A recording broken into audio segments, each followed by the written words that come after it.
Everybody, what's good? I'm Larry, or I guess you could say Uhtred, son of Uhtred. It's one of my favorite shows on Netflix, and I hear it's coming out with a movie, so I'm celebrating today. But you're watching the movie Cranks, and today I'm going to be giving you my thoughts on the 2021 film starring Anya Taylor Joy and Thomasin McKenzie, Edgar Wright's Last Night in Soho.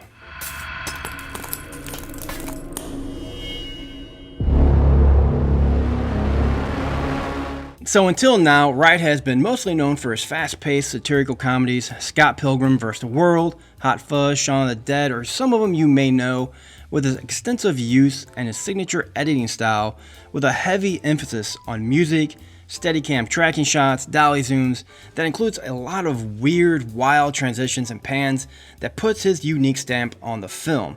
He's not exactly someone I thought I would ever see work his way into the horror thriller genre, but alas, here we are. So let's go ahead and check out this newest edition and see what it's all about. The Rundown. Eloise is a young girl with an old soul who leaves her home and past behind to pursue her dreams of becoming a fashion designer. When she arrives at her destination, her life begins to spiral in time, finding herself slipping off into the 1960s club scene, where the shadows of the past begin to entangle with the present. One of the reasons this film really piqued my interest is Wright had been quoted earlier on saying that while making this film, he channeled his inner Quentin Tarantino. And it's this and how this was going to all translate over into the horror thriller genre that really had me curious. And I can say now, Tarantino, no, I didn't feel any of that. But Hitchcock vibes, yes. Wright's filmmaking here, his transition, use of reflections, and the surroundings is what makes this film pop, giving it the tone of some of those 1960s films like Psycho and The Birds. But there's a lot to talk about here, so let's go ahead and jump into it and talk about some of my favorite aspects of this film. The hits. The scares. These aren't your typical jump scares. Actually, I'm not sure if there was really one particular point in this film that made me really jump. Instead, it's more like I just said, the surroundings, the mirrors, the knives, the use of music. Even though I have to stop here though, just for a second, because some things here can be real hit or miss, and I would say that at times here, the sound, especially during those moments where Wright was focusing on the music, would actually peak a little bit above the dialogue, something I personally found a little distracting, but nothing too drastic that it ruined the film for me.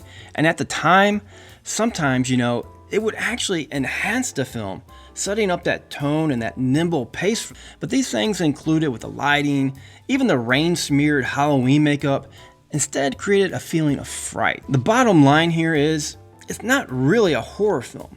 What you have here is a well-constructed, suspenseful, psychological thriller, where Wright actually exploits the little things, getting every little thing he could out of these performances.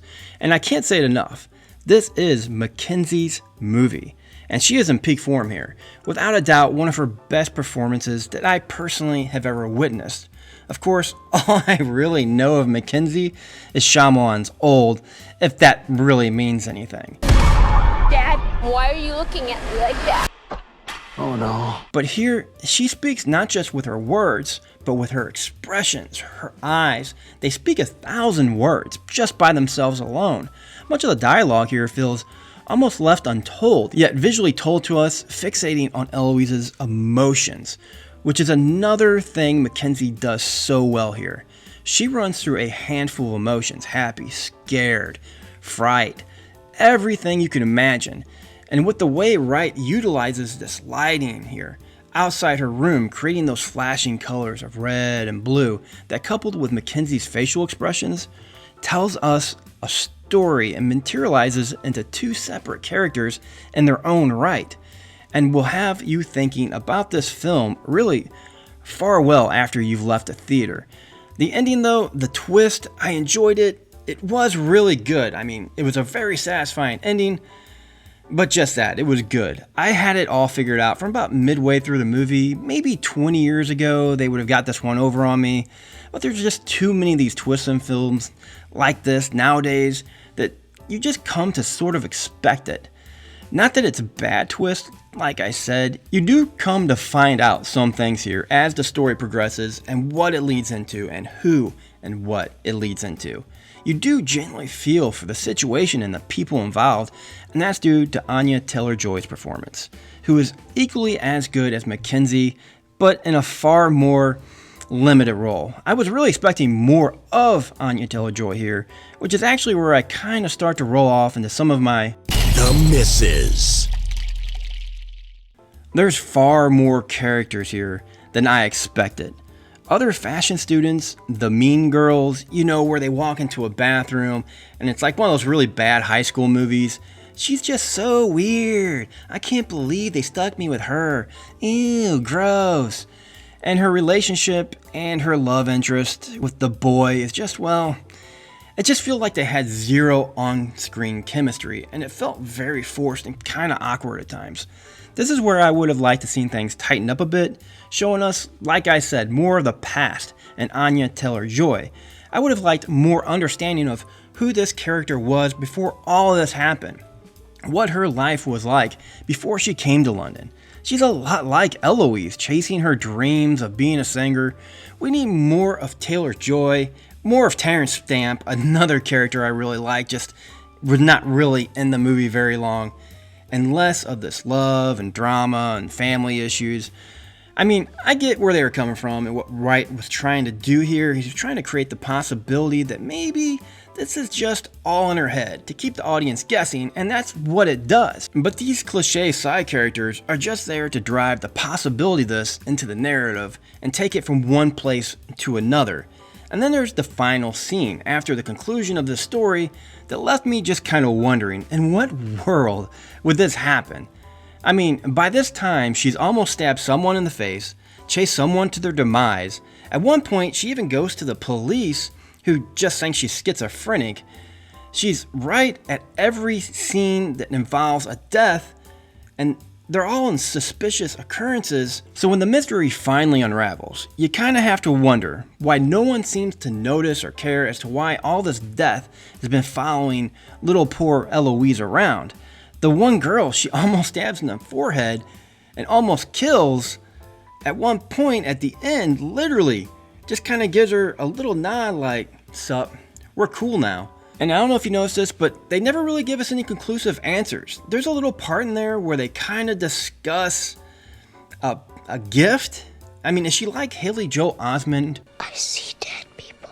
Or not? They talk, like I said, of this gift for, I don't know, one sentence of dialogue, but then it's left there by itself, never really discussed again. They just kind of gave up on that whole aspect of the story, which I would like to see them dive into a little deeper. And that's my misses. Mostly minor little picks that didn't really throw me off the main attraction to this movie, which is the music, the colors, the style. All this is what won me over. The final score. At its core, this is a 1960s classic Hitchcock. And if anything, I love it just for that. This film knew how to keep the audience really guessing. It knew how to build suspenseful tension and fright, all while keeping you invested in the movie's main characters. And I'm going to go ahead and give Last Night in Soho a B+. So Last Night in Soho, did you see it? What did you think? Did you love it? Did you hate it? Comment below and join the conversation. But until next time, guys, I'll see you later. That's all, guys. So get the hell out of here. And don't forget to subscribe and ring that bell for more of The Movie Cranks.